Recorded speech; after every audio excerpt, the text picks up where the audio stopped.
Hey guys, outside Hank's Pizzeria, getting ready to head back over to the park. Yeah, things have been sort of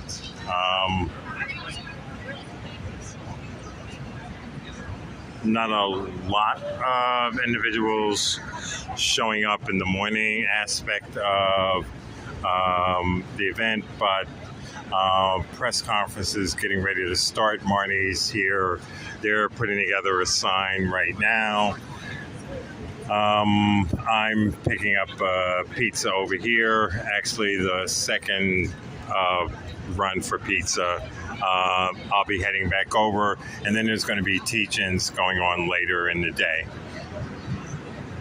And ideally, it's been pretty easy going. You've had Brookfield security outside keeping an eye on us, and NYPD, of course, like every year, keeping an eye.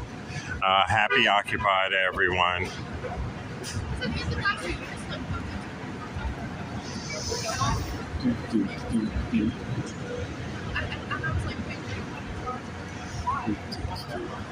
Hey, Nancy. So I'm out here doing a pizza run. This is the second one. Basically, right now, there's probably about 12 people here. A lot of people didn't show up first thing in the morning, so a lot of the teach-ins didn't happen. Press conferences going to be happening pretty soon, and then some discussions and other things later on. I know that Jerry Levy was down here, did some photos. NYPD, maybe about like 5 officers keeping an eye on stuff. But other than that, Brookfield basically has only like one security guard over there in the black and, orange or yellow shirt.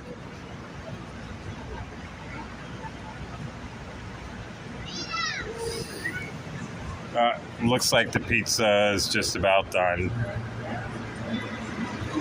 Sorry I wasn't streaming the entire day, but there wasn't much actually happening. So it's basically been sort of slow for me. And I've also been up since yesterday. Usually before S17, I don't sleep at all. Thank you. Usually before September 17th, the anniversary, I don't sleep at all, just because I never know what's going to be happening. But I decided to stay up, as always. There have been people filtering in and out over this time.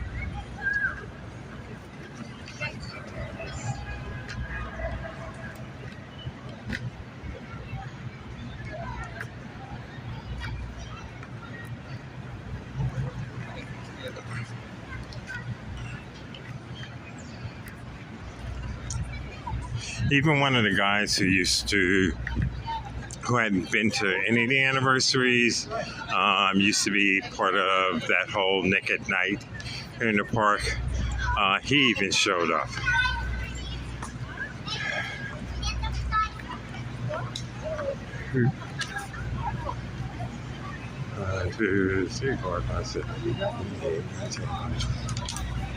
So there's actually about 16 or 17 people. Hi, hey. Oh, this is great. There's pizza, people. Apollo, more people are showing up. Napkins? Did they get napkins? In the bag. Thank you. You're welcome. Thank you. Okay. I feel like I should save them. What? I feel like I should save them. No, this, I got a soda while I was there, and it came to like 32, 36. So it was cheaper getting the regular pie than getting the square ones. Yeah, those are always Is it only one? Yeah, well, there were only like 4 people who won it when I left. So I was thinking about that. I don't do much I can run back over. That's not a problem. I can only go by what's here. When I left, I asked everyone, and there was only 4 people who wanted pizza. So I'm figuring, yeah, 1 pie is enough. I like that Indian stuff on the go over there.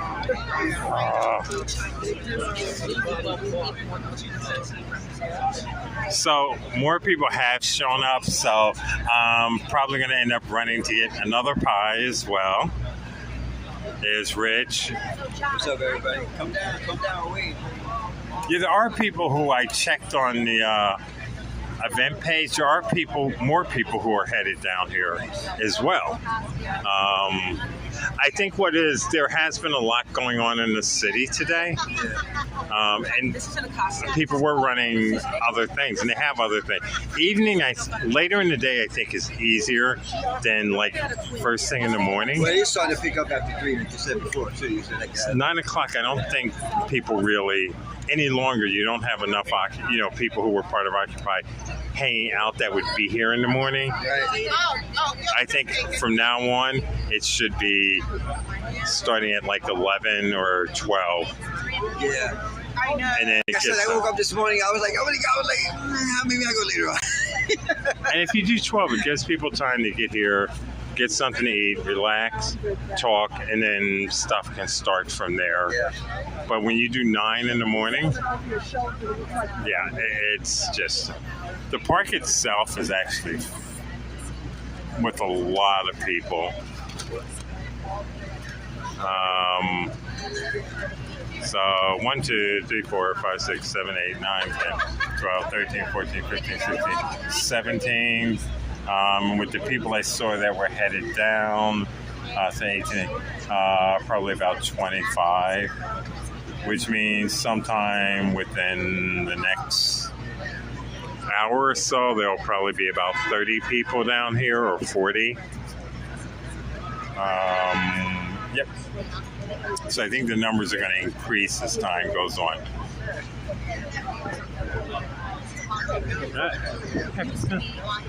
Yes. He wasn't streaming anything earlier. It just wasn't. Yeah. It wasn't good look. It wasn't. Unless you're interviewing people. Yeah. If you're interviewing, it's okay because you're actually talking to each person, but you're usually going to do video if you're doing that. For my own personal reason, I'm glad there was a people here, because I got to have a one-on-one with you for a little while. Okay. Haven't seen you for a while, you know? I know. You're my boy. You're my friend.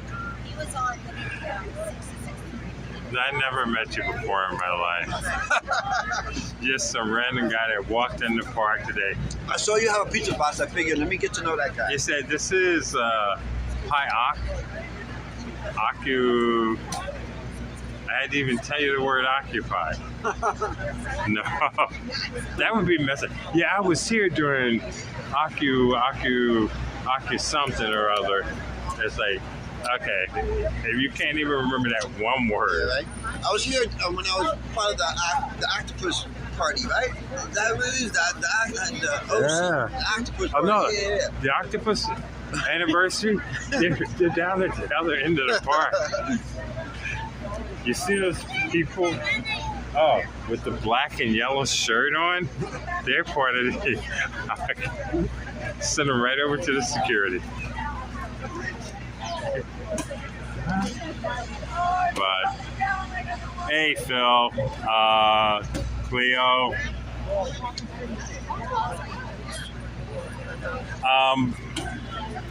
This is going on, but some people have mentioned to me about some other stuff going on.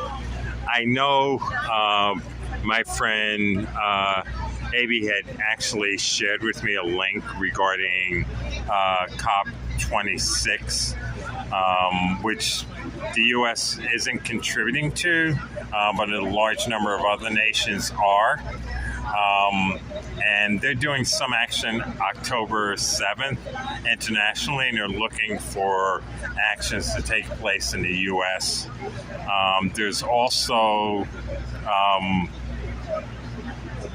a lawyer who deals with abortion rights, not in New York but out of state, said that there were actually 4 states, including New York, that have anti-abortion legislation that's being pushed recently, and thought that maybe there might be, something to do around actions on that. I haven't seen the exact legislation or where it stands, but I am going to definitely take a look at it. So if something pops up with an action that I'm putting out regarding on the abortion issue as well as on COP26, it's basically doing it in solidarity with these other actions going on, and the one related specifically to New York and abortion rights. In addition to specific action related to housing and the current sweeps that have been going on by Eric Adams in New York regarding the homeless, not just Tompkins Square, but other locations throughout the city. Basically not actually finding tangible solutions, but actually pushing them into other areas, which creates a congestion of people that are homeless, and that situation creates tense environments. And I've seen how the dynamics of the different areas have changed. So I am thinking of action related to that and pushing for the city to utilize city-owned space that can be converted into studio-like units. And because it is city property, there shouldn't have to be any of the money paid for zoning and everything else, considering you could classify it as a city or state emergency or a federal emergency. And ideally, if something like that could happen here, it could happen in other states where there's a serious crackdown on those living on the street, the houseless, the homeless. Yeah, there are things that are in the works. I just have to outline the best way to go about doing each. I've been trying to get a lot of energy back so that I could refocus on organizing aspect, not just media. And once doing that, I'll still be doing media, but a lot more initiating of specific actions around issues, not just for New York City, New York State, and then stuff in solidarity with other actions around the country or around the globe. For whatever reason, a lot of people reach out to me, not just here in the U.S., but also outside the U.S., and I just haven't had the energy or the support network. And I mean support in terms of people volunteering. I'm not talking about support in terms of funding, but support in terms of volunteers to help me get stuff in order. Well, I was telling them, it's like there's stuff that I need to, but because people reach out, and like people reach out to you about a lot of stuff. I know. Tell me about it. People are not unless you have a support of volunteers that are going to help. And that's why it's like I want to start doing that, but I'm kind of like, Listen, can I say one thing to people? Yeah. Okay. Hi, everyone. Marnie Halasa. Apollo, thank you so much for organizing this event. I always help Apollo put on a press conference every year to commemorate the anniversary of Occupy Wall Street, and also the spirit of it. We need to kind of keep it alive because the 99% people are still really hurting. But the one thing I wanted to say is that people who are in need, the first thing you guys should do is call your elected official and hound your elected official, whether it's a city council member, whether it's an assembly member or state senate member, whether it's the mayor's office, because they have resources. Often they don't even know that people exist and they need it, but also they intentionally make it so difficult. There's so much bureaucracy, so much red tape that you can't even get the service.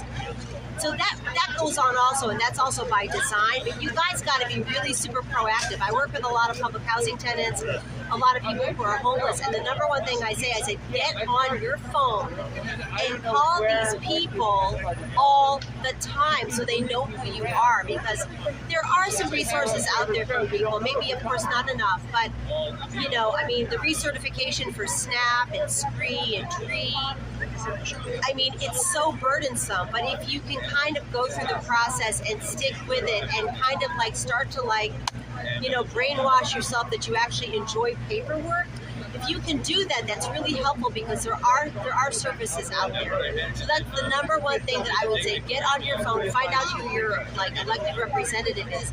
City council, state assembly, state senate, the mayor's office, and all the nonprofit organizations in your neighborhood that you can tap into, and just call them over and over and bother them and harass them and tell them like whatever you need. It's really it is available, you know. So that's what I would say. Get on that phone, people. But listen, our press conference is going to start soon, so you guys just like wait a little bit, but ready to sign. There's all these people from the New York City activist community that are here, and I'm really happy to, you know, put this on, be part of it. So, thank you. Josh, you want to say something? I was just saying, I think it's time to start. Okay, let's start. Okay. Yeah, you heard it. She's definitely right with all of that. There are, if you're not sure who your elected official is in any given area, there are tools online where you can actually enter your zip code or address, and it'll give you a list of, you know, your city representatives, state representatives, federal representatives, as well as how to reach out to them by phone, email, where their offices are. So I would say definitely utilize those tools. And then bookmark them or download the link to it so that you have it on hand for future reference. Hey Sarah, hey Phil.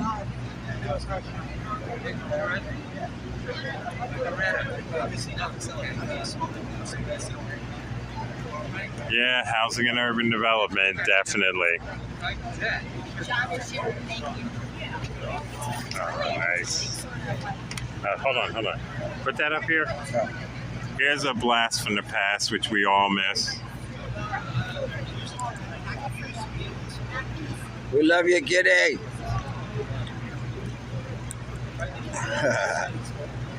Our boy Kitty. There are some, we were talking to someone a little earlier who was here for the memorial we did for Kitty, and he did suggest, you know, it might not be a bad idea to do a gathering or another memorial this year for Kitty as well. Just a remembrance type of memorial. Maybe getting together at Double Down or somewhere else. But yeah, I'll put up some stuff related to that. It's just an idea, and if people are, you know, into it, yeah, it could be a small gathering here in the city or wherever. Yeah, it would be good. It definitely would. Oh. Apollo, do me a favor, take a picture. I'm going to sit over. I just took one, so I'm going to sit between these two, so you should take another of us. Okay. We here next year, I'm going But there's actually a lot of dangers here. People they perceive weakness.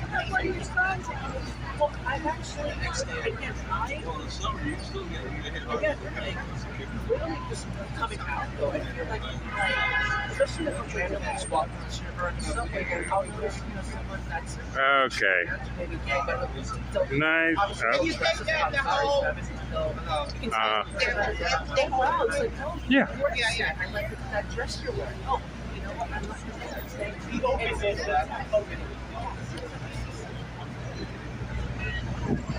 Oh, let's see. Oh,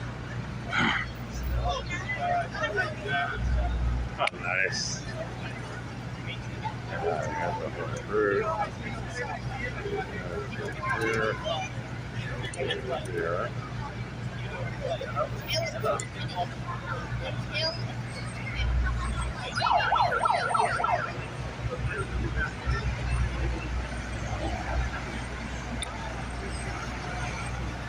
We need everybody in the step.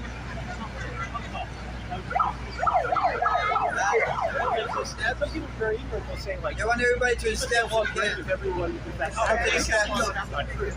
Then you for people to have this zero. Fruit.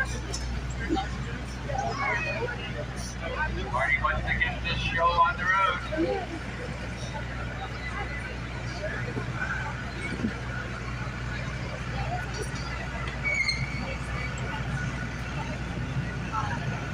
Marty needs you here.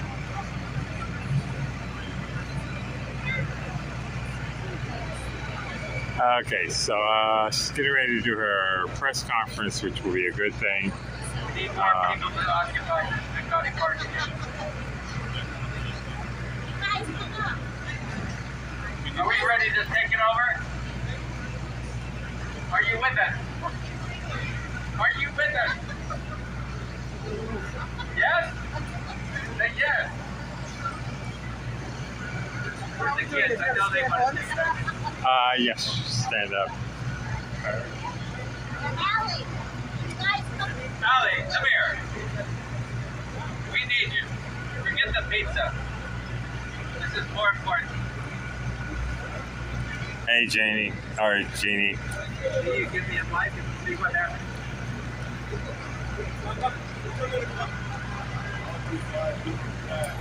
Hey kids, we're taking over the park. Are you with us?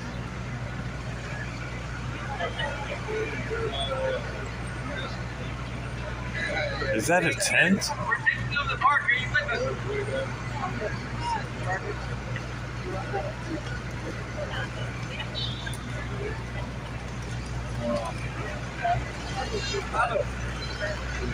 Are you with us? Where are you going? We're taking over the park. For what? Purchase. I'm trying to set me up for the car.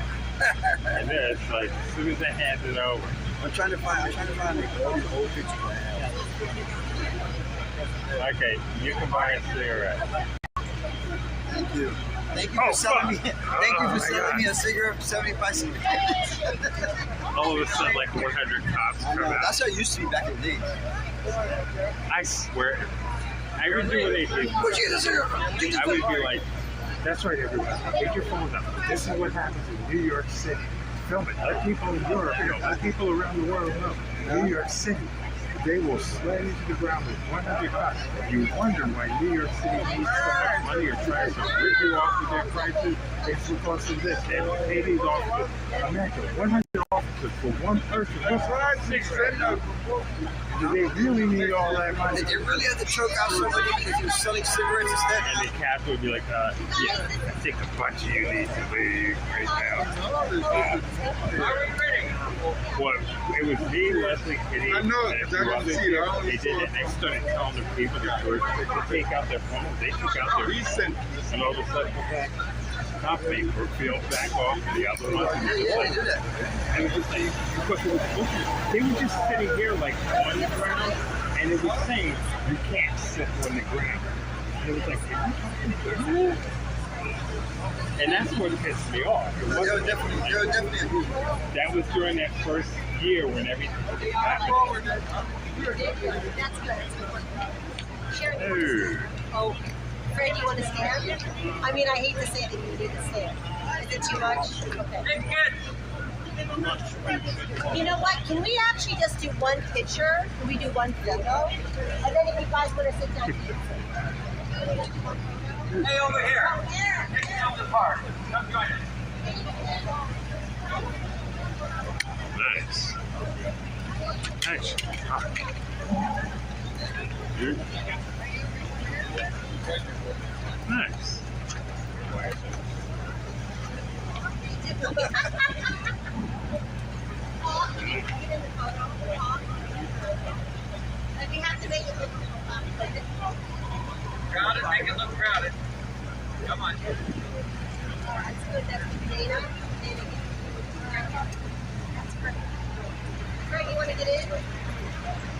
it.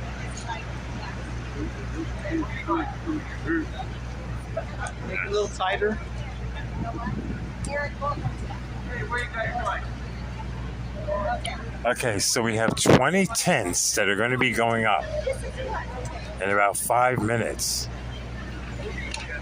All these people in the park are not tourists. They're actually occupiers here to occupy the space for 24 hours.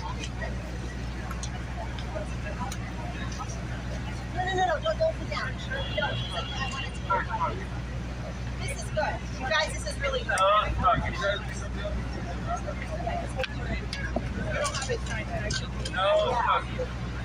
You say it all. Okay, you guys. Joe, don't talk to anybody. Joe! Yes, I do remember Dave. Does anyone know? Take your mask. I haven't seen him for a while. Right here. Okay, we're just gonna take a picture. Want to take a picture first? And I'll take it, yeah. Okay, you guys. Ah! You wanna get in there? Oh, no. You go ahead. Okay. Okay, you guys. Actually, right now, just like this. And then we're gonna do that. Everybody smile a little bit, Joe, don't do that yet. Not yet. Because let's just do normal. Yeah. Sorry. Now everybody we want to put a fist. Yeah. Or whatever you want to do. Yeah. That's perfect. Okay, now I want to get in. Okay. You get a sign? Huh? You get a sign? Hold on. Okay, there are not 20 tents. I just wanted to see if Brookfield went nuts and started coming out all of a sudden. A way to see if they were watching the stream. No. Okay. Hey guys. Occupy.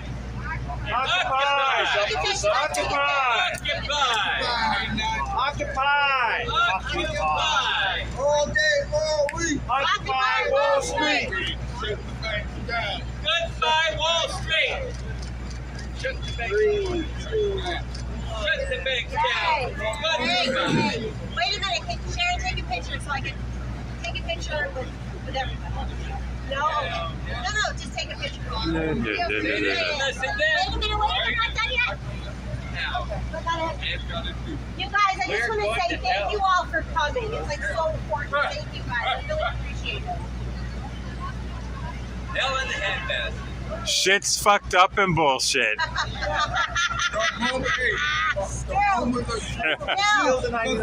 Shit's fucked up and bullshit. They Ah. should have listened to us back then. You guys, to the fence. We're going to take The moment of truth is now. They didn't listen to us then? Ah, it's true. Now. Okay, you guys, let's get this place started. Okay, okay, hi. My name is Marty Palazza. Here.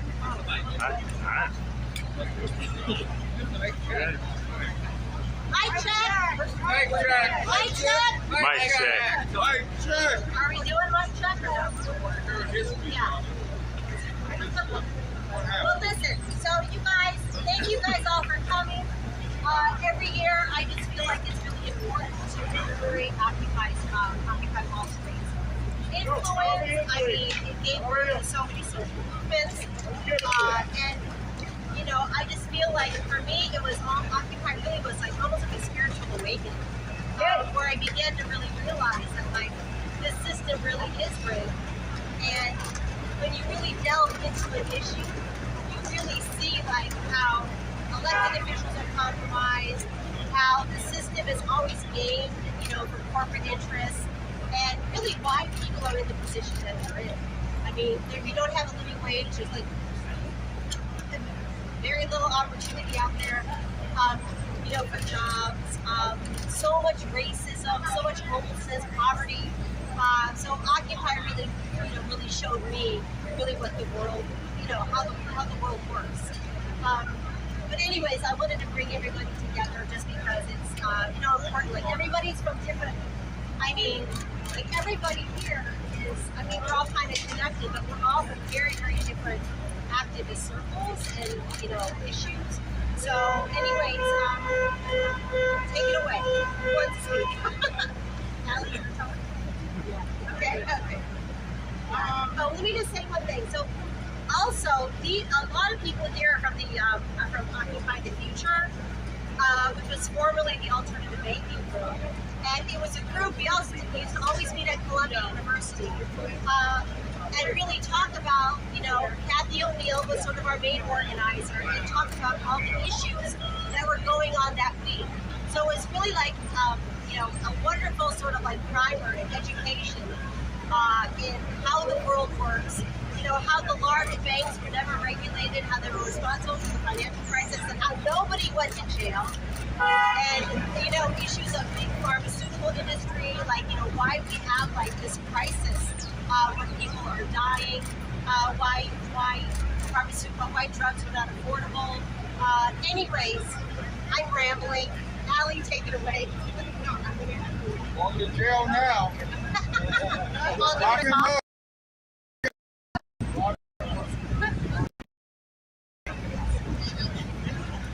Okay, who wants to go? Dana, take it away. So you guys, let's keep it like a little bit like inside. I'm trying to see if I can actually get a microphone. Yes, we can. Yeah, that's good. When I was in jail for medical marijuana, when Occupy broke out back in my hometown of New York City, I told them to like make a gimme place on Bleecker Street available to Occupy Wall Street and support it. Then I had a fatal heart attack. And yeah, I was dead before that. Totally dead. But I was alive. They couldn't get rid of me then. But I needed a induced coma for a week. So I woke up and it was already October. Right? And it took about 3 weeks to be operated on, to be kicked out of the hospital. And then when I got outside in Madison, Wisconsin, there was an Occupy encampment by the homeless people in Madison, Wisconsin. It spread all over the country. You guys just gotta remember. Now, I'm from the Yippies, actually, and I'm here to see if I can get a little help parading over to 90 Broad Street. And what the issue is as you know, we have a fentanyl crisis in this country with 120,000 people dying every year. There is a drug that we came up with that gets rid of heroin addiction overnight. And Alcohol, 40% tobacco, of and people cocaine do not also. relapse, do not go back to it. So I know of no better way not to get stuck with fentanyl in your heroin than not to be doing heroin, right? Doesn't it seem to make sense? Instead, they want to keep everyone nice. on a pharmaceutical called Suboxone. And they have $280 million that the city council got from the Sackler money from the settlement. And they're going to spend this on this Suboxone stuff that people don't even like as much as methadone. This is anhedonic and people get depressed and commit suicide on Suboxone. At least from methadone, they can't even high. But the point is, the system only gives you one choice, and it sucks. And this is what Big Pharma is. It's not even that we want the government to pay for it, which it should, because every other country in the world has fucking insurance that's paid for by the government. We want drugs that work, okay? We don't want a drug you have to take every day for the rest of your life. If there's an extra cure in every clause, we want to control Big Pharma. And that's what our issue is about. We're going over to Broad Street, this group called Treatment Action Group. And they have some Bill Gates connections. I got a question for you guys. Is Bill Gates part of the 1%? Yeah, The people who hang out with him. Oh, yeah. Right? I mean, are they kind of like different echelon than the rest of us? Well, this place where we're going, there's a guy who's in the picture of Bill Gates with Jeffrey Epstein. In that picture, Warren Summers, who's the head of the Treasury Department. And the other side of Warren Summers from Bill Gates is a guy named Jeff Stanley. Jeff Stanley got bounced from the Barclays Bank as Larry. Maybe because they knew he was a pedophile. You know, I don't like these pedophiles. I don't like these kids because humanoids are just anything that humanoids do is automatically suspect to me. Okay? But the point is, Bill Gates lost his wife. And now he's going to give away $113 billion. Well, there's some causes in the world that are not being addressed. And we think the people who occupy Wall Street, act up, the rise to resist, other like, revolutionary groups, should be able to talk to Bill Gates and give him advice. Otherwise, he's all going to listen to these Wall Street people. Dana, we gotta go. Anyway, so we're going to go over there with this stuff. And we have some signs, and you can go with us. There is a follow-on. And I'd like you to join me because we'd like to give people a choice of something that actually gets people off the road overnight. And address signs. There is no treatment for this rest tonight. So, I have some. Anyway, here, I'll give it back to Marty. Thank you, Marty. Thank you. Yeah! You have something to say. That's nice. I don't want to get my germs on my neck. All right, let's see. I'll put this on here, right? Hello, can you hear me? It's all right. All right. Okay, so it's great to be here every year to remember that incredible time that we occupied this Zuccotti Park, and we turned it into something very different than what it represents today, which is the backdrop to a bunch of idling trucks that are destroying the environment by idling and pouring out their carbon monoxide into the atmosphere behind us, and of course the sound of those generators running so that they can sell little tasty trinkets to tourists going by and all of that kind of thing. We turned it for a second away from that into something that pointed to a new future for humanity. Okay, because it went all over the world, didn't it? And that was the most amazing thing to me, the taking of this park, and I was here today. Yes. Right? Yeah. And I got there, I wound up on Wall Street just and I said, where is everybody? And I said, oh, I must have missed it. I thought you were marching around, so I was looking around, looking for the barns, going through the streets around us. And I came out, oh, I missed them. Oh, wow, where did they go? And I walked over here, I said, holy shit, the hell is there? And then I walked over, and then you guys didn't leave. The night came, I went home, and somebody said, you're still there. I said, I think it was John Penley, my buddy, John, a lot of I know, John. Right, John. He said, you better get down here, Paul. Out here. And you guys are already camped out and moved in. And so many of the people who I met there are my lifelong friends to this day. And I've done so much political activism and other things these days. Among the things we're with Dana, and so a lot of the people were here. My really good friend, the late the musician, right? Remember next to me was Lang here, David Peel, right? What a great guy. He used to really drove them nuts with drums. And then, so it was such a wonderful thing. All these great people did. We legalized marijuana. Yes, thank you, Dana. Right? They legalized marijuana, and it's because, believe me, it's because Occupy, things like Occupy, and Occupy is the first one. Occupy Wall Street here was the first one of all the ones that went all over the world. And in some places around the world, the governments shot the people. You had riots and they brought out water cannons and all kinds of shit like that. And in parts of the United States, they came and they bullied people. The cops came and tear gassed them and all that kind of shit. But we held it here and it showed you their reaction. a bunch of citizens coming out to do what the Constitution says in the First Amendment we're supposed to do, right? We address our grievances to the right people. We had a right to be here. Liberty Park in New York City, in the middle of where the whole friggin' country began, right here. Let's What do it better again! place?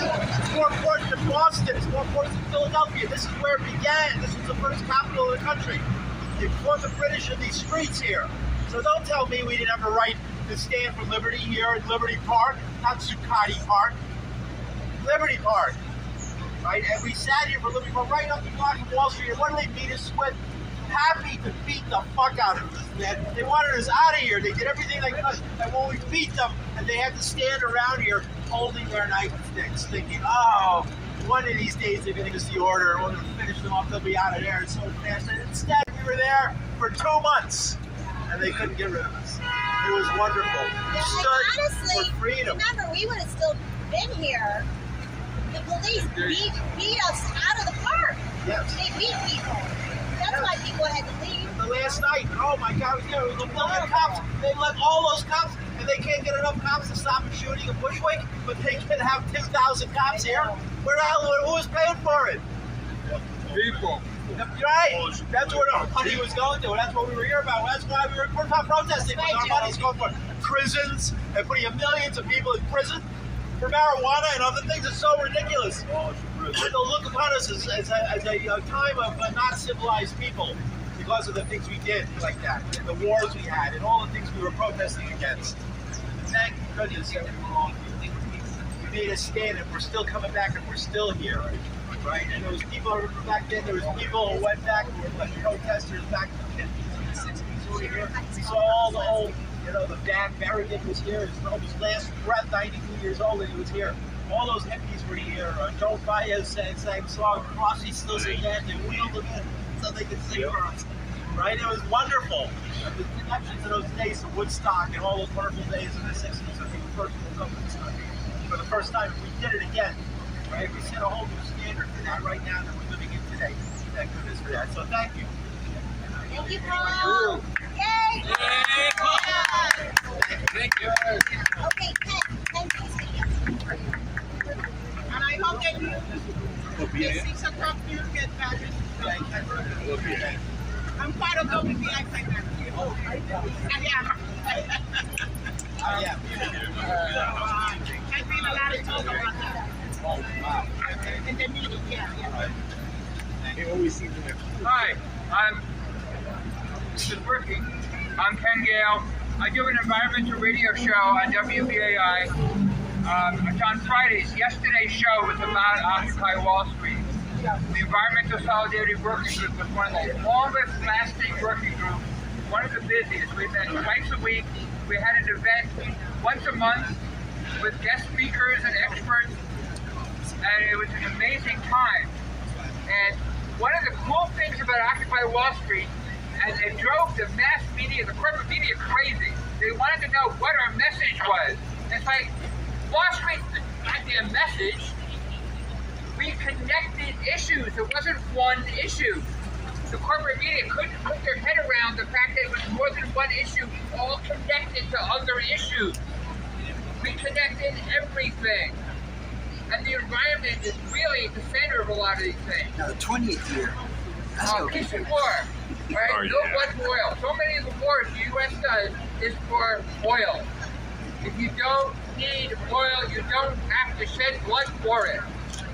So if you replace the need for oil with efficiency, making these buildings use less energy in the first place, and then replace the rest of it with renewable sources, you don't need to invade another country for the oil, because the sun is free, the wind is free, which of course is a no-brainer, and it's the no-brainer to Wall Street. They don't want us to have energy for free. And so we invade other countries. The healthcare issue. Polluted air and polluted water is not healthy. You want to be healthier. What is healthier? Breathing soot and breathing radiation or breathing clean air? Again, a no-brainer. But the idiots from Wall Street, they go, we make money making soot. We make money putting radiation into the air. So we want that dirty air. We want the dirty water.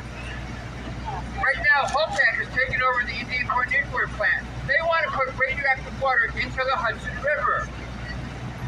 Then it flows down here. The Hudson River is tidal, and this area. So that radioactive water will come down here, and it's hot, so it evaporates, which means that radioactive water is going to be in the air that we're breathing in the city of New York. How stupid is that? The Nuclear Regulatory Commission in Washington goes, oh, sure, you can put radioactive water into the Hudson River. We don't care, because they're part of the 1% too. And it's when the NRC commissioner retires, then they start talking about all the things they should have done, or that they could have done. The Indian Point nuclear plant, they say, how many health and safety exemptions do you have? And the NRC guy goes, only 100. 100 health and safety exemptions. And he calls that only. This is how the 1% thinks. They're very cavalier with our lives. They're very cavalier with our health. And it's absolutely ridiculous the way they handle things. Apollo wants me to talk for a much longer period of time later, so I'll give this over. Okay. Unless you want me to continue. The environment is connected to everything. And if you want to ask me anything, I've been doing ecologically for 20 years. There's very few environmental issues I don't know a lot about. To explain those other items we're talking about, those payments connected to Right, Black Lives Matter, right? Environmental justice, environmental racism is a major part of the way the system works. Because the 1%, they love these pollution sources because they make money off the pollution sources. So where do they put their pollution sources? In black and brown and poor neighborhoods. Because if the health of people who are black or brown or poor is damaged, they don't care. They're not going to hire those people to make money off of them. Environmental justice is a major part of the environmental movement. And I have met people who don't connect environmental justice to the rest of the environmental movement, who don't connect it to Black Lives Matter, which is ridiculous. Of course it's connected. Everything is connected. It's all connected. We have another issue. well, I mean, we know Black Lives Matter is connected. We talk about systematic racism that happens every day. The shooting of our brothers and sisters in the lab. And this is why We need to call it and the systematic racism is why they put pollution sources in black, brown, and poor neighborhoods. It's part of the systematic racism. It is so systematic, they don't even think about it. When they put a pollution source in a poor neighborhood, they're not thinking about, oh, we're going to find a poor neighborhood. They don't put any thought to it. That's just what they do. That's just how they think. You know, I'm hoping that we can call the names of all those who passed. I was a part of the planning program, but I hope you acknowledge that. On this, how many years? 11. Years.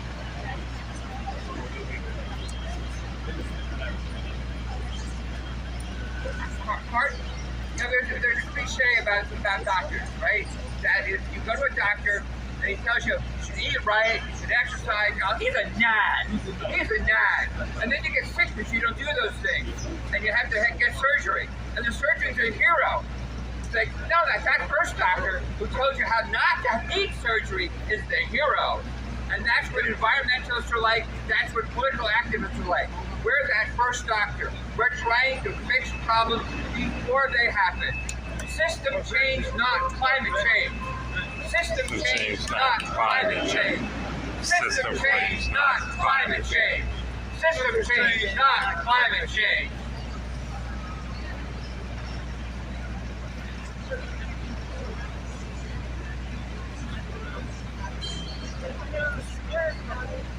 Great. Great. Great. Marty.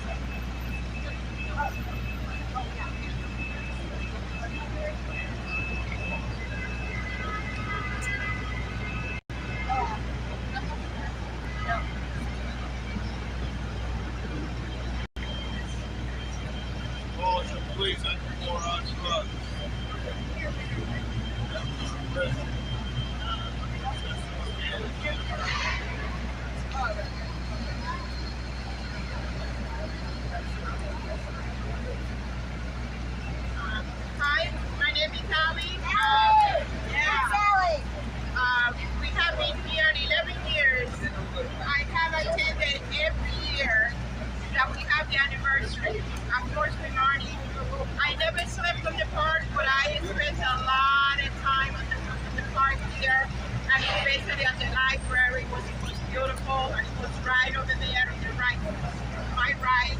And what can I tell you? We're still here, and I don't remember what year I made this line. I think it was the year that de Blasio became the mayor. And you remember he was talking about the tale of two cities. So here we are, and now it's not the tale of two cities. It's the tale of two worlds. Remember, the one at the bottom, the 80% of the population, and the 20% of the population, which we always talk about the 99% to the 1%. Remember, the 1% is just an incredible people that they have incredible amount of wealth. So right now, so what is happening around the world? It's not only here in New York City.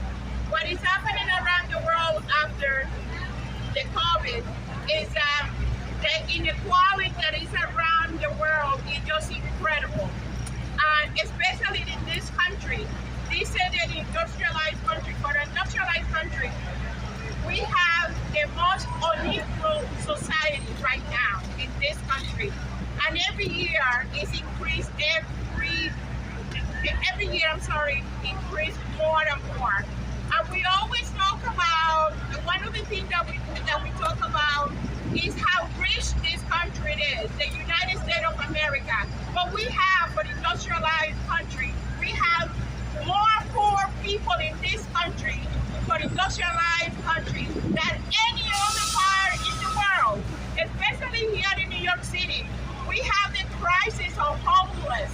But it's not only a homeless, it's the crisis of homeless or not having health insurance, health care. We also have a crisis of housing. Housing is a problem in this city, but it's a problem around the world. And we have enough land around the world that we could give a space for everybody to live a comfortable life.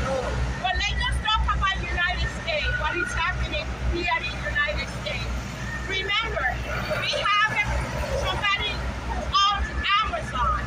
These people, they're making more money every single minute, every single second. These people, they're making so much money. And we, as people and citizens of this country, we're supporting them. We're supporting them. We should be boycotting a place like Amazon. We should be boycotting a place like Amazon. All those big boxes store, because they're gobbling, they're eating the small businesses. And what is going to happen? It's going to be one business for the entire world. That's what is going to happen. Also, remember, we need housing in this city. We do need housing. We have too many people on the street. And you know what? Even though we have COVID, that is bad for our health. Why is bad for our health? Because these people, they could get a disease and spread it all over the city. We have a mayor that has taken more money from the real estate industry than any other mayor. So you know what is going to happen to the poor of us that we still remain in the city. We're going to be gone. And it's not going to be the tale of two cities. Not in this city. It's just going to be the tale of one city for the rich, and for the rich. Thank you. There we go.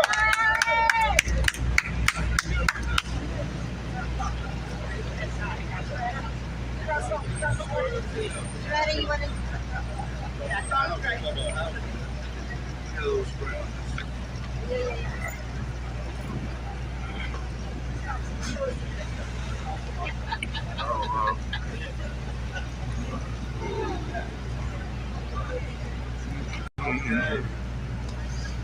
Bringing up housing. The current numbers, if I'm not mistaken, I know City Limits on it's like an online article, you can look it up. But there's there's around more than 450,000 vacant housing units in New York City. Basically 450,000 empty apartments in New York City, while there's around 16,000 people in the shelter any given night. Around 1/3 of them are children, so that's around 18,000 or something. Around more than 100,000 children home for the 6th year in a row. We're also going to the 7th year this year. So, you know, a lot of the people in the shelters are disabled, or older people, or people dealing with mental health issues, or substance abuse issues. And, you know, they're being mistreated in these places. All these places are abusive environments, you know, toxic environments, hierarchical structure, you know, the staff, they have all the power to transfer you out if you report shelter abuse. So it's a very problematic thing. Out of that 450,000 empty apartments in New York City, 350,000 of them are being warehoused by landlords. And out of that 350,000, 12% of them are low-income housing or something like that. Basically, low-income housing, it's like stuff for poor people, right? And, They charge the vacant apartments off on taxes. About 42,000 units. They're not motivated to fill the apartments because they can charge it off on their taxes. And this has been around a long time. It's also inflating the property values, too. Because they're keeping 350,000 off the market, only 100,000 on the market anyway. So now, the kicker is that the 42,000 low-income housing units that they're keeping on, that's enough to empty the shelters tonight. Because 18,000 children, subtract that from the total number if you're counting households, and each one's with the guardian, right? They're all underage, so they count as children. But you have adult families too, you know, but there's 18,000 children in the shelters. So actually you need 42,000 households, which is just about the exact number that landlords are warehousing for more than a year. All right, withholding from society. So, you know, if they didn't do that, then there wouldn't be homeless people in the shelter. Tax write-off has to be taken away. And what about Eric Adams' recent homeless sweep initiative that he just pulled? Harassing homeless people in the subway and sleeping on the street, throwing out their stuff. Talk about that. Talk about this homeless sweeps initiative. Talk about the homeless sweeps. Oh, the sweep stuff? Yeah. So what happens is, first off, they break all their own rules. You know, they're bullies, they'll throw all your stuff, you know, and they'll arrest you, you know, if you don't move fast enough, you know. There was, it was going on before Eric Adams started his sweep initiative. And honestly, they've been doing that for a long, long time. It's just that Eric Adams, you know, made it like, hey guys, I'm gonna do even worse than that, right? I'm gonna turn it up a bit. So basically, they have like these weird rules to it, where they're supposed to put up a sweep notice at least a day in advance, okay? And basically DHS puts it up. And what it says is that on this date, you know, the next day or the day after that or something. Sometimes it could be for more than a week or something. I've seen a lot of them. And so what happens is on this day, we're gonna come and do a cleanup there. So that's what a sweep is. And there's 3 government agencies that turn up there, the NYPD, DHS, and then if it's in the parks, then the Parks Department. If it's anywhere else, it's sanitation. All right, so it's those 3 right there. If all 3 of them aren't there, then they're not supposed to do the sweep at all. All right. So now what ends up happening is they just don't follow those rules and they'll just do what they want. The police will just pop up and throw out your stuff and arrest you if you don't move fast. You know, or arrest you if you don't give up your pen. You know, so that's what the sweeps is all about. Instead of trying to help homeless people, you're traumatizing them. You know, you're trying to stuff them in toxic environments, places where they can't heal. If you're complaining about them having mental health issues, how do you expect them to seek help for mental health or get help for mental health issues or other issues in an environment like that, in an abusive environment? You know, so. You know, it consists of the meat grinder. There's 450,000 empty apartments in New York City. All right, we got 60,000 people in the shelters, like 10,000 on the street. All right, we got enough to end homelessness in the city. We got enough to house the migrants that just got here. All right, we got enough to house everybody tonight. So, yeah, man, hopefully, these tenant associations and grow, and, hopefully homeless people will also find the strength on top of all the stuff a lot of people dealing with to organize. So you want to go? Thank you.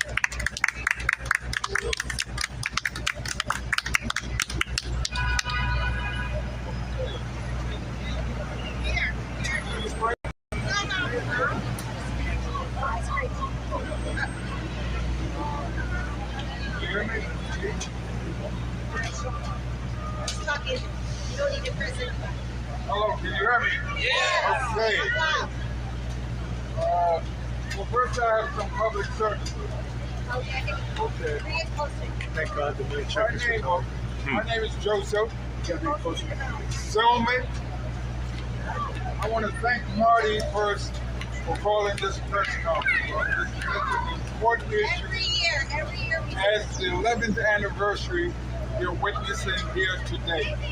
So, Marty, thank you for having that foresight and the fortitude to, with that energy. We know you've been busy all this. Public service. I'm going to pass this around. I'm hoping everyone can sign it. We're going to put some pictures on it. It's sort of like an album. There's no one more appropriate to present it to would be Marty. So please sign and acknowledge that you were here today. I appreciate that. Second, I'm somewhat disappointed and mad that we're looking at so few people on the 11th anniversary of the Occupy movement. Now, maybe it was our fault, but I want to thank that man right there for letting me know about this, and I forwarded, and I'm wondering how many other people forward that, inviting your friends on Facebook. You are invited. That's my favorite line. You are invited. And I'm hoping we're going to correct that next year. Wow. Send it. Hello, I'm sorry. Just to throw a point. No, not to diminish what you have done. Oh, no.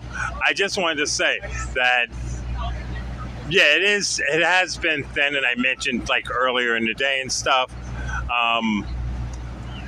I will add to that there have been other events going on today around the city and Brooklyn with Saint Energy and the pipelines which they've been doing.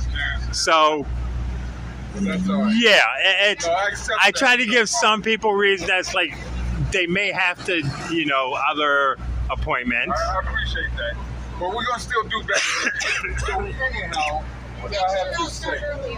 Okay. Yes. I have not been much No. of a speaker, but I guess that has changed. Definitely. I am so happy again. Could be. Marty. Sunday going into Monday is Warmness. I just want to publicly thank her for allowing me to be her campaign manager in the last election. Yes. And that's of course I wouldn't forget, so I Marty, I even bought an extra baby t-shirt. the beginning mobilization the Monday following. I may not remember names. Because this is a 73-year-old man. It's gonna be like the drone rally. I had to make it like this tomorrow. Hey, Y'all got a man right there to me. Okay, Connor's alive. I'm just so happy I had the energy. Okay. Because that's not the case. Is anyone wondering about Connor? Yes, he is. Okay. Just in case anyone's wondering. So I'm not going to blame it on the agency. Oh, hell no. I'm not going to blame it on it. But I'm so happy I'm looking at it. Thank you. And what the other thing? I said, and I need to say this, because I had the picture, I'm sorry I didn't send it to Modi, where the candidate was here, where you had a select politician. It So doesn't have to be. next time we're going to mail that special photo. Like you were doing whether you can't fund, or the homeless, the housing issues why we're not recovering from Sandy. we got this documented, and I'm Yeah, hoping I know that from Jersey. how are you? How you doing? You look good. It's on Sunday. I'm okay. And they're still. On Sunday at 3 Because the o'clock. people who do the work are working class people that can't afford to live there. My message today is They're finally, not helping. my message. They go where they can afford to live. Well, that's true. So if they have a friend in Newark or I want to Rockaway, thank then they'll the Occupy movement. I want to thank the Black Lives Matter movement but they because don't. they all educated me and brothers. We know each other. Okay, good. You're all okay. I would say happy to be here. They can't afford to live here, so they're not installing solar panels at the same rate they do. Come next year. Okay. Sign the book that is passing Working around. class people can't afford to live here, so we don't get them to do so. That's true. How you doing? Thank you. I hope. Stopping They do. the gentrification Which in shade Midtown Rockaway Manhattan.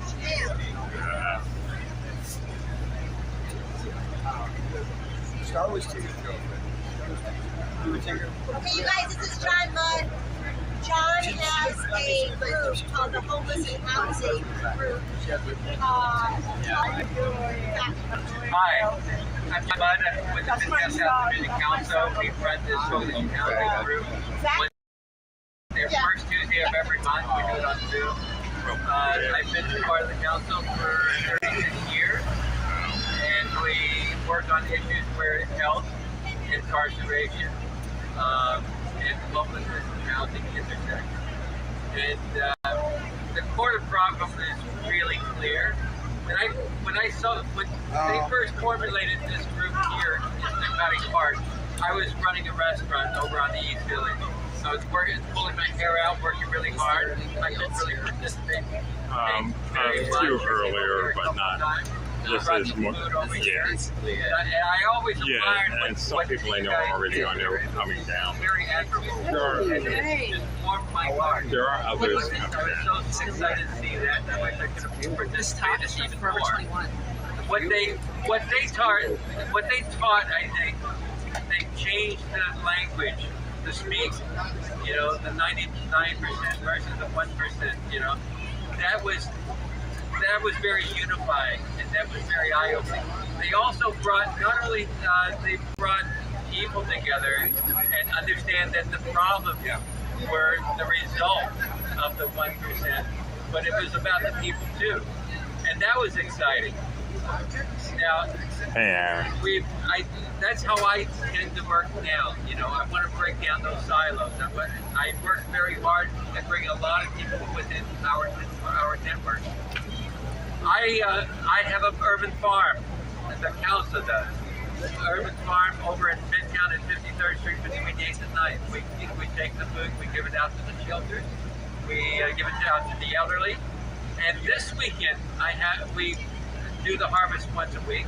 This weekend we went to harvest, and I decided to show a particular person that was helping the food cabinet over on 10th Avenue in front of Ryan Kelsey.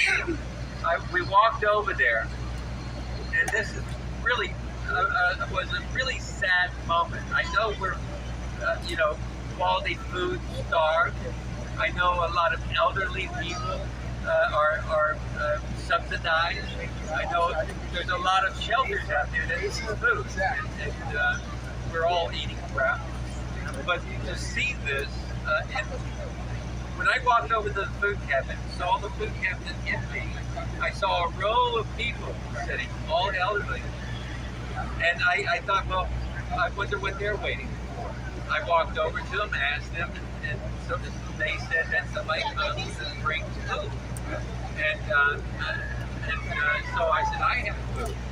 They were so eager and to be honest, rude, grabbing what they could. And to see that need was very upsetting. It was very upsetting, and to see the issues in the shelter, and to actually work with people trying to get them into the shelter, and what they have to go through is really disheartening. And it all boils down to the 1%. It all boils down to developers. Developers are eating up this city. They don't want to provide housing. They don't want to provide affordable housing. They have their own term for affordable housing. They don't know what affordable housing is. They are trying to make it okay that we pay 30% of your income for housing.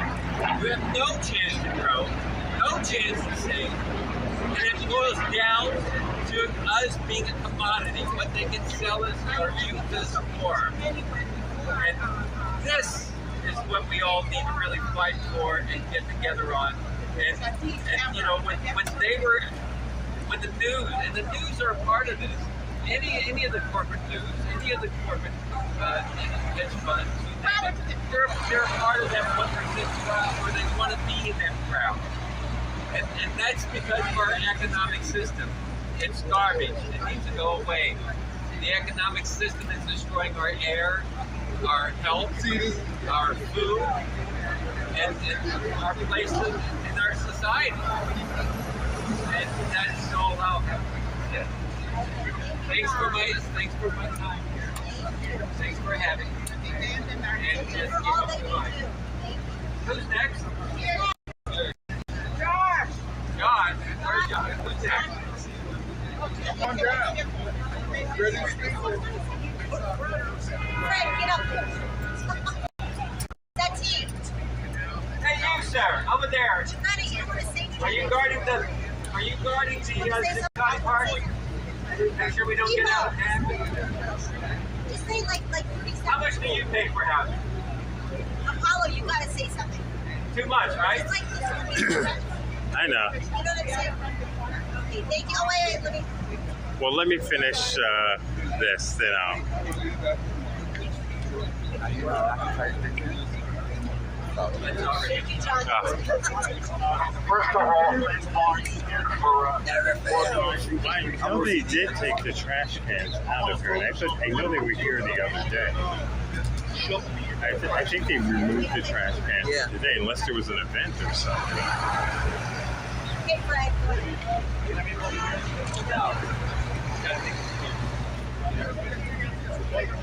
Everybody hear me now? A little bit louder. Everybody hear me now?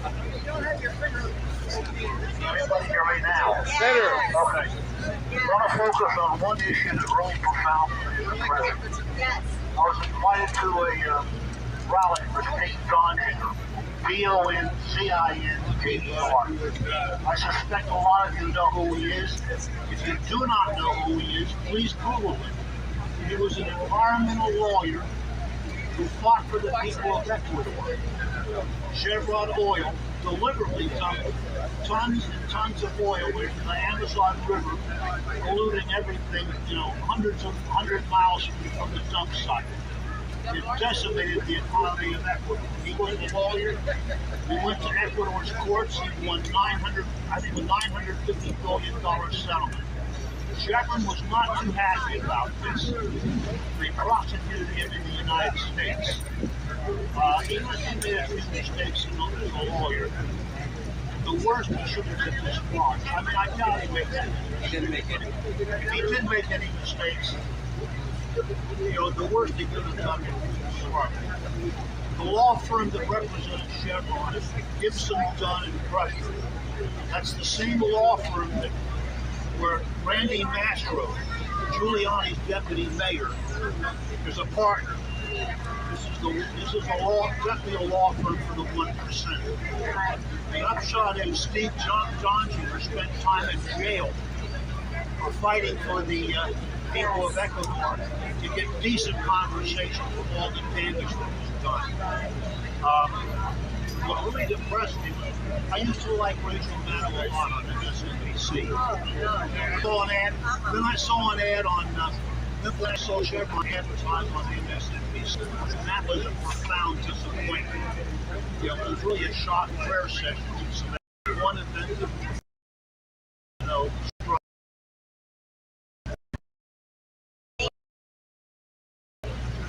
Guys, anybody else want to say something? Even like 20 seconds? Yeah. You know what? city know about what is done. They got to come together to come on. I haven't covered that now. No. The building is in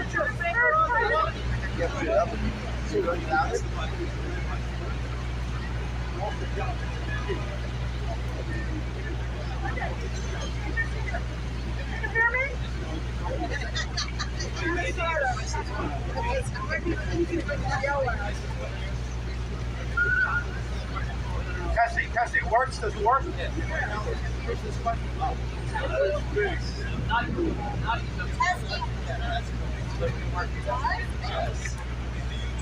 I'm just going to talk. The building I own is on its third private equity. Testing. It's a much louder now, I right? don't care. It's on its third private equity owner. There's a standard frame of 30 tricks. And people being harassed and repairs are the only solution. We've been working with the Senator, the Office of Senator Robert Jackson, just to keep them informed of like what weeks during the tricks are. I filed with the Manhattan DA's Office of Financial Fraud. Senator who's financial fraud. The idea of doing that. The bank loan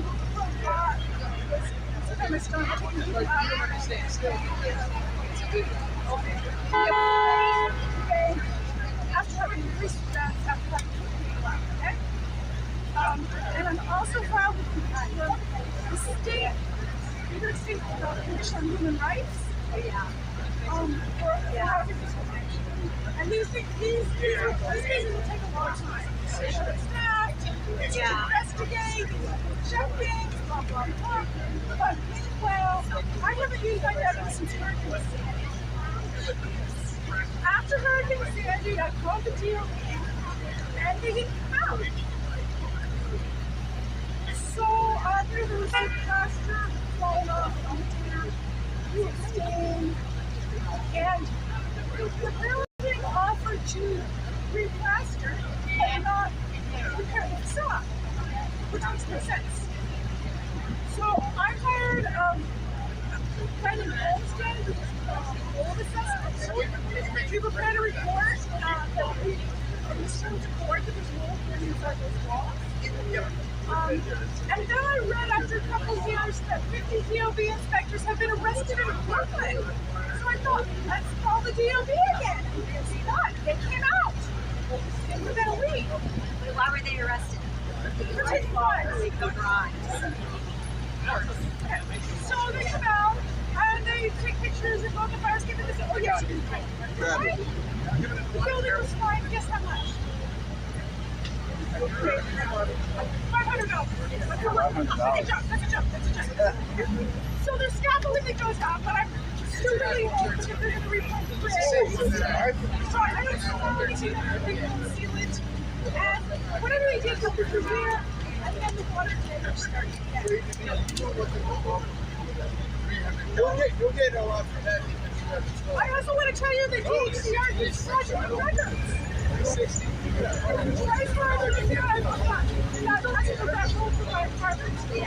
2 times, Now, how do you counteract that? And if anyone's had experience with HPD, they don't come out with experience. They don't come out. They say we have to come back with a name. So basically, there's no record of the violation. And any time the landlord sends a repair person, there's been sabotage.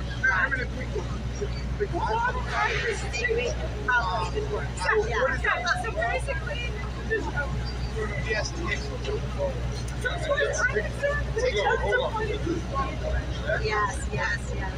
That's what happened. Wow. What is that?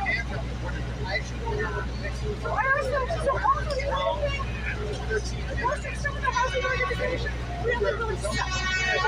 We got over square feet. My choice to organize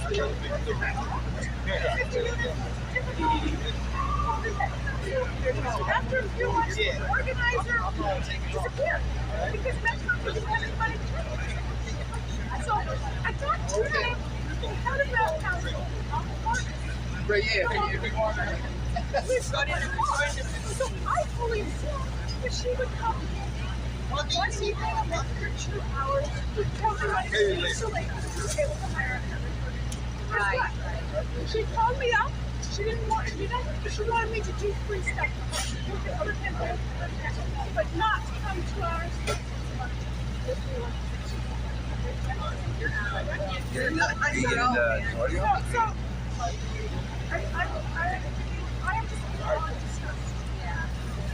And when I call some of the This is an important story. okay, so some of the organizations and some of the politicians you can hook up for 20 minutes free conversation. I didn't do that. Yeah. Just for education. Because look, they all tell you something different. They don't really talk to each other. But someone will say something like, well, there's a law where you can get 60% back in 5 years, or vice versa, 50% back in 6 years. Yeah. The next person will say, well, I've never heard of it. So, but if you want to,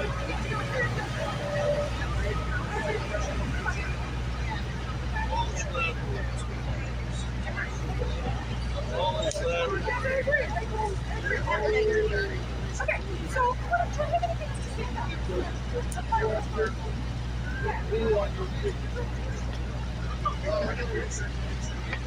I don't. That's a lot to say. I have an idea. I also need opportunities to take these people to I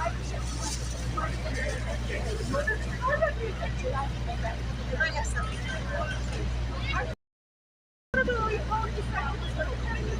Understand about tenants. He really provides, readily provides. Then I call people. Okay, many people don't trust people because of how they function. But the first time I met him, I was about 27 years old. I wanted to legally, I was living across from Greenwood Cemetery. I wanted to somewhat like legally. So I called some attorney. Someone who really came from housing for judgment. And Sam was just like, now he's firm and wants to interview him for $100,000. So I emailed his because I always had to retain it. The answers. I figured it'd be some junior, some doing the answers. And going out of Super Bowl, they said it was documentation. So they realized that they can't force me to believe I had a girlfriend. They were trying to get me to the commission. They were trying to force me to get me. Yeah. But that didn't matter. Yeah. It didn't matter. Seriously. That's it. We can talk about the ways in which we're harassed. We will leave that for public. Alright, so the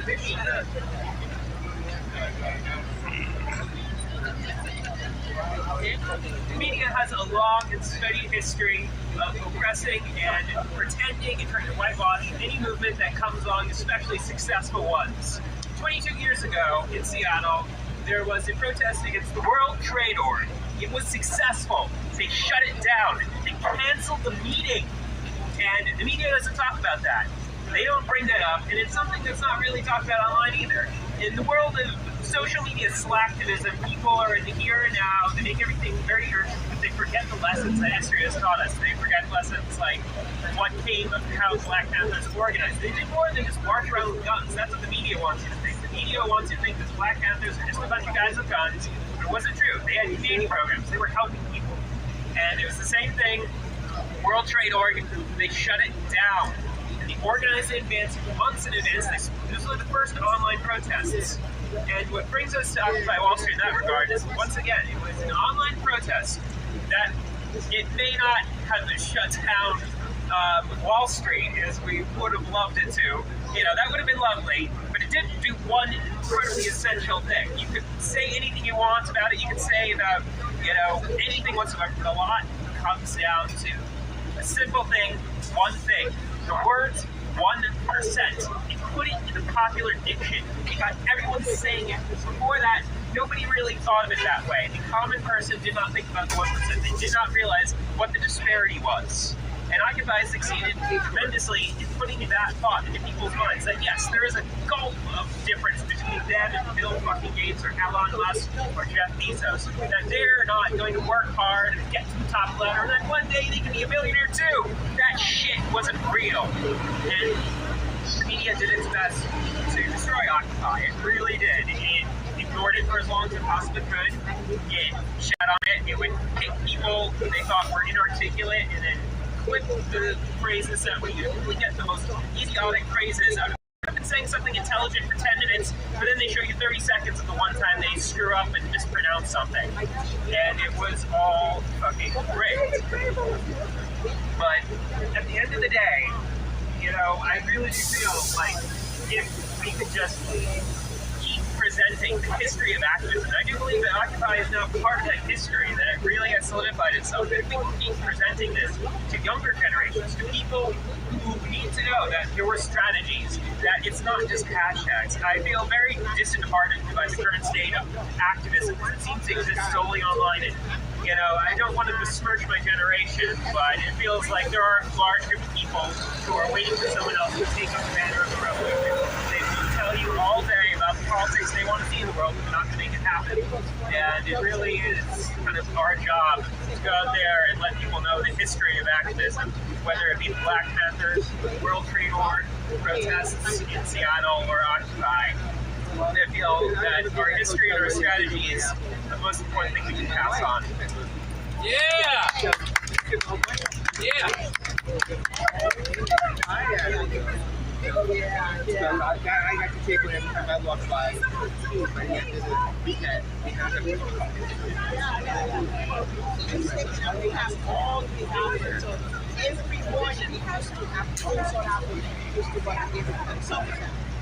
And these are great pie. Yeah. Great.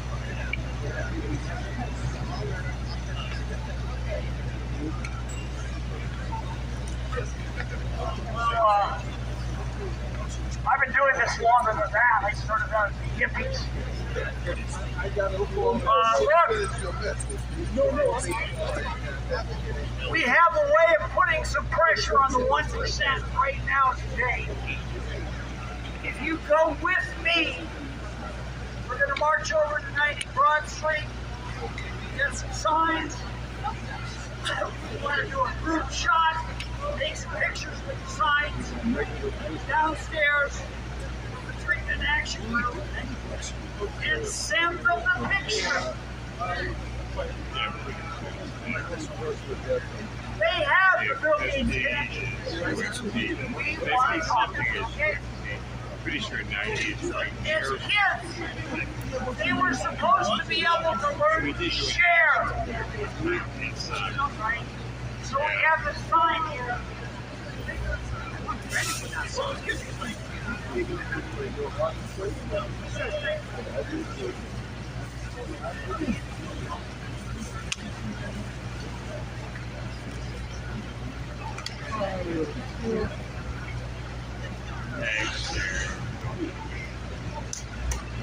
Share Bill Gates.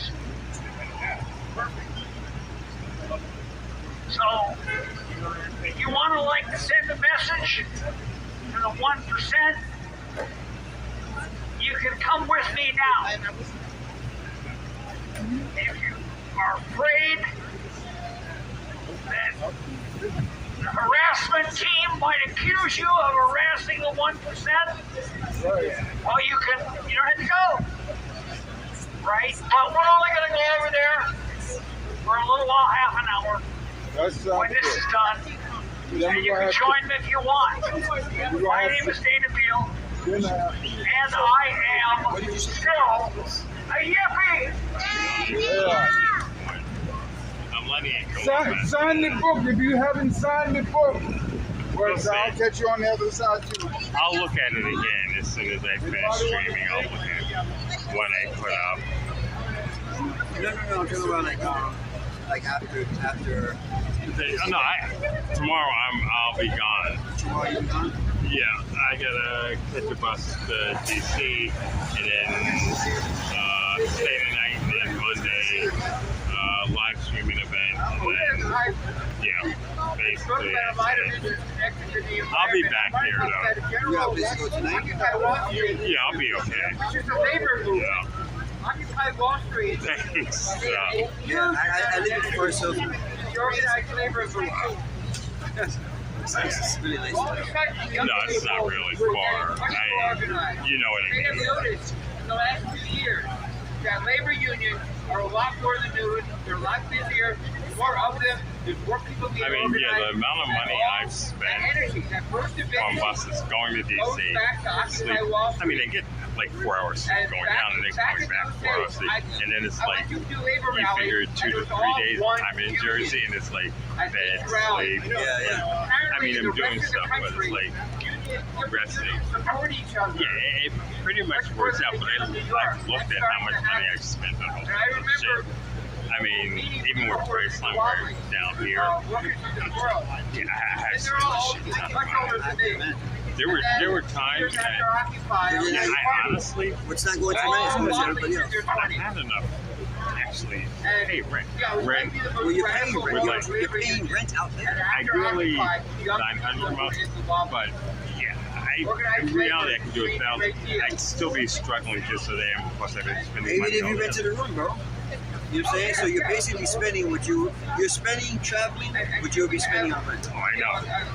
It's, when I actually looked at it, it's like, and it, See, if I was Where doing what I you're had doing good though, I wouldn't mind doing this. see, I'd that's rather why I travel say just my to space, any space I need isn't an apartment, but like a room per se, because I'm not there all the time, but when I come back to say stuff's happening in DC and I'm there all over the place, I come back and just want to do my work in there.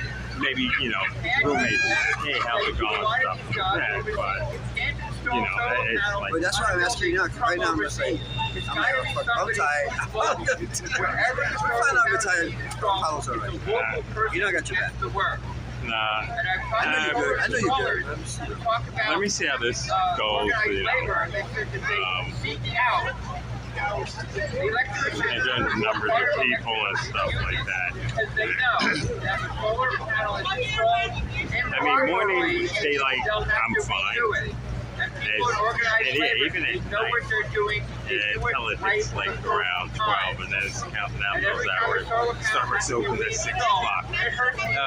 So I'll go uptown, go online, do some stuff, and then come back downtown, and then go back up there. There's been a lot of talk about housing. find another one for you. Can you afford it? New York City housing is the reason You got a microphone check, microphone check. not recovered Check on 212, we got one more. Hurricane Sandy. Yeah. Can you come over and do some video on that? I can, if a group goes over, I'll go over. It doesn't have to be a ton of people, So but they're yeah. not here and they're not doing the work to help Because it has to- recover from Hurricane Sandy. He's got schedule, that's why he's got schedule things that he has to do. Yeah, reality Yeah, is it's like this day is what I put together. And even though I'm streaming while I'm in here, it's basically a sustainable city. being here. That's what they do. A group going over, yeah, so as long as you get a couple of people, it'll be fine. Less energy, with insulation, Okay. with low flow shower heads, with better pipes, with better pumps, with better boilers. There's all kinds of ways of making the building use less energy. But the people who do the installation can't afford to live here. So we're not getting their skills. We're not getting their experience because they can't afford to live here. The housing situation is nuts. It's completely nuts.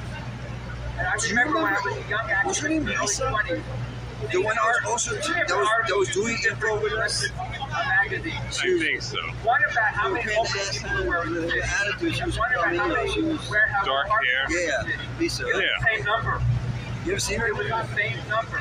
That's how I saw her. She was when she was giving out the fucking. It was the day of the. No, actually, I saw her twice after that. But The warehousing of apartments is a very important last time I interacted with her was the day which is an of important the aspect of the renewable energy situation. Eviction. She was up there. She had a shitload of Metro cards. She was just like, take it, go. Towers are mostly empty. Metro cards. If Okay. they're charging every empty apartment off of their taxes, Oh, there's no I mean- incentive to fill them. Yeah, I mean, And so if they're charging, There is all something the pickup numbers, thinking I don't really know how high these rents go in these towers. I could be Say mixing they're up charging two people, $10,000. Oh, she had dark They have to fill them. They're going to was she lower an the SIS? price. All right, let's say they only lowered to 8,000. But the buildings that are charging Okay, so she was 8,000, they're gonna have to lower specifically that. info. Okay. I'm thinking And of so someone that else lowering at SIS of rent, too. if they have to fill the building, But they know the name, and it's like I'm trying to picture, but they have to know. Like, it sounds familiar enough that they know who you're talking about. I just can't put a face. But it's She was been a trying to long be with us, cool with me, but always had a problem with me get taken away. doing what I did. But you know what though? It was because I was doing my own thing, but I was representing Occupy, obviously. Yeah. You know what I'm saying? But I was also self-sustaining. Yeah. You know what I'm saying? So and after my meeting with what was that? That was finance. Right here. I really wanted to agree like I know who you mean. I can't even. I know who you mean, though.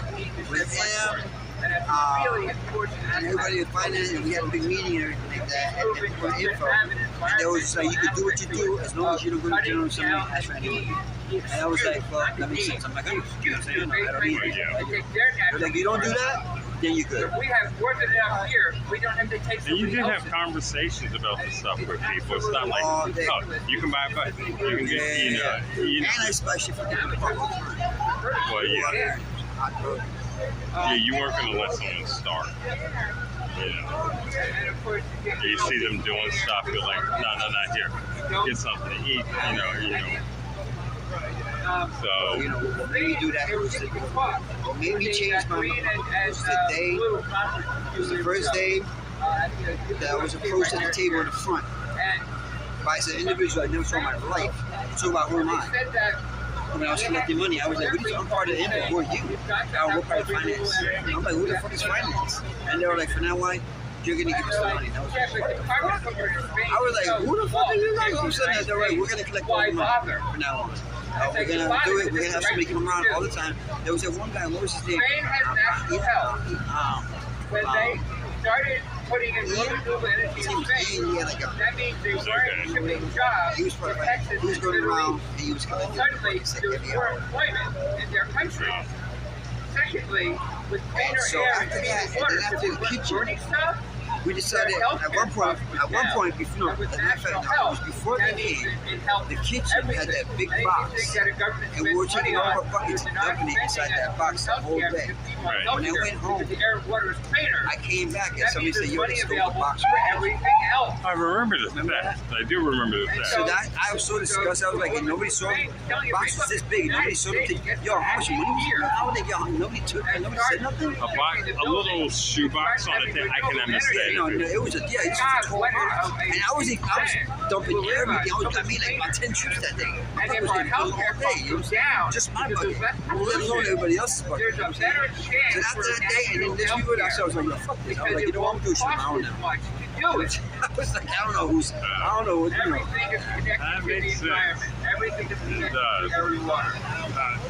Kids And yeah, I do eat that work Friday, 30 at WPAI. Did they go over there? 5 FM, WPAI.org. Friday at 2:30.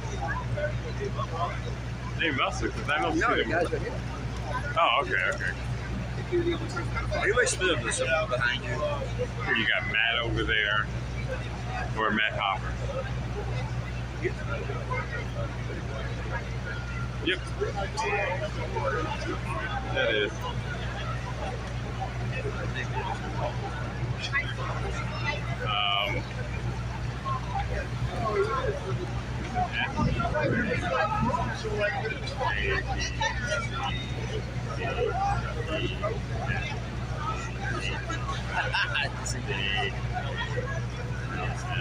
He was down on St. Mark's.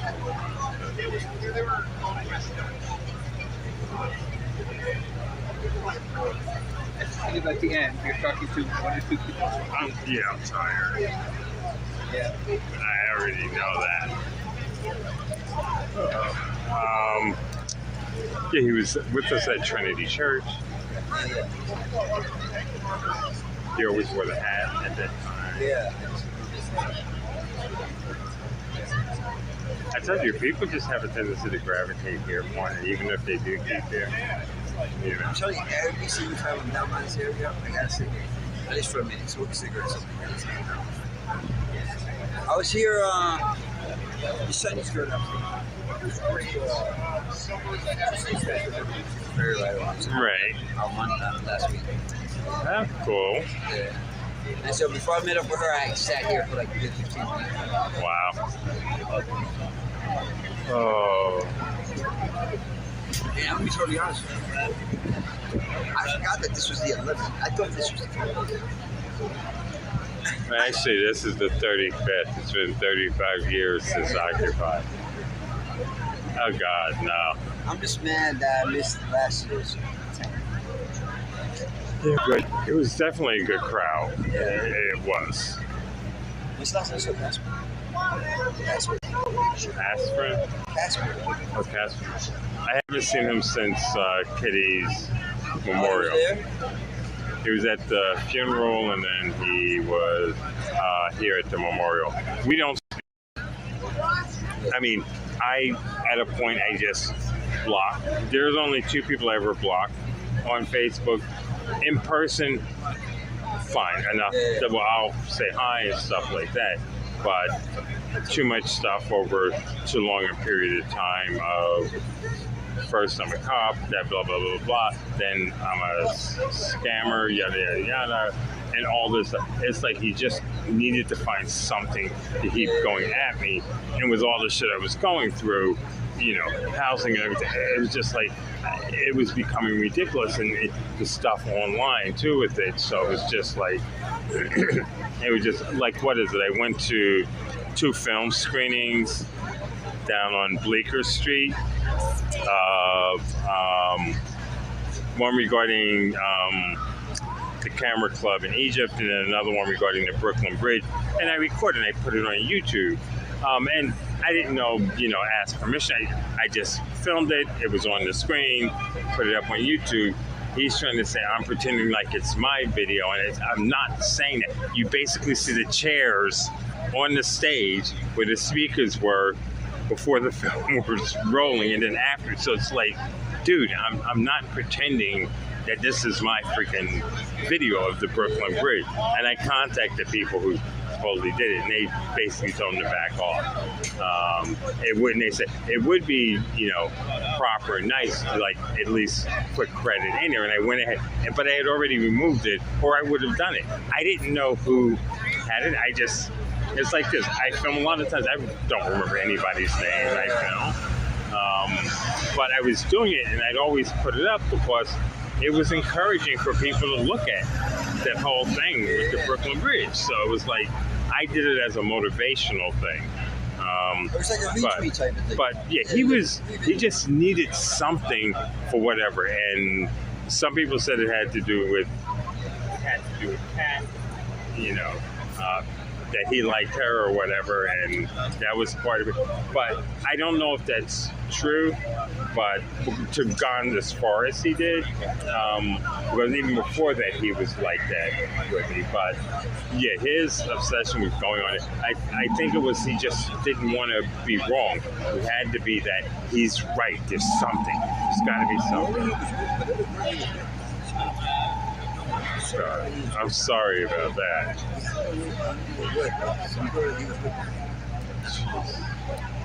Not really sorry about that. I don't wish, like I said, I don't wish harm. That's why I can say hi and all this other, to him. But just online, that's not happening. I don't. And then one other person that's done it. Other people, it's like, yeah, I may just not respond or something, but to block meaning totally blocked on that means I'm done. I don't hate you, but I'm not dealing with any of this at all. I have done it accidentally, but I usually find that out at a point. Because sometimes I'll be like, why the hell am I getting a friend request? I thought I was friends with this person. But then sometimes you have to create another account and stuff. But when I get a couple of times, I start like, shit, let me take a look and see. Because people are utilizing other people's accounts. They'll take us. They did that with my friend. It has nothing to do with any of this type shit. Just a normal life, retired. Her picture and sent out friend requests to her friend. I went ahead and did a search for their name, and it came up with 3-1. I recognized because I put a comment on her page, the next one, and then the third one. That was the fake one. Son of a bitch stole it. I was like, somebody that you blocked or something like that, and they try to get back in, you know what I'm saying? And I went ahead and reported it, and that my friend's account was being, and Facebook actually contacted her with a message that someone reported that the fake account they'll look into. So ideally, they shut it down. Yo, you know that I posted a picture of some cops, some situation with some cops, and all I did was put in the words "smack them like the Three Stooges," right? It's a joke. You know that Instagram or Twitter. One of those two was like deleted the picture, deleted my post. It said, "We deleted your post because your post promotes violence." Yeah. I said all I did was say "smack them like the Three Stooges." How dare you say that? That's crazy though. That's like curse words. As you can see, stop motion solo over here. So it's a mix. And he's just going around the block. So another person not talking. Okay. I'm tired of all the misinformation going out to just like fuck up everything. I'm getting that. Someone already mentioned that to me earlier, at least had enough sense to talk to me. But yeah, I just get the feeling other shit. And I don't have patience for it, and I really don't want to go down that route. But it's like, remember I said about it's like shit just ripping. I just get that feeling again, and I don't really have the patience for it if that's the thing. So I'll see. Yeah.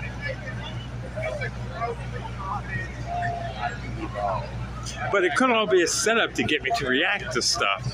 So that could be setting me up, and I always worry about that too. So how people that are supposed to be friends, regardless on both sides, how they're reacting, yeah, sometimes I don't know if that's so. My trust level on a lot of things are very low. I know.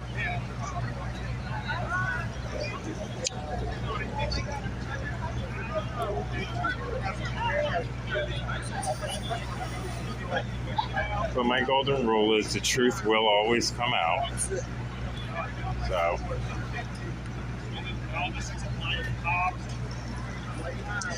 So you have 1, 2, 3, 4, 5, 6, 7, 8, 9, 10, 11, 12.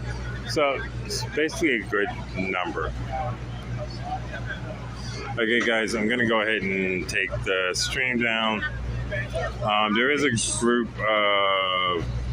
before going over to 90 Broadway to do an action for about 30 minutes over there. I might be back up. They might have gone though, because now he's not here. I see them on the corner over there.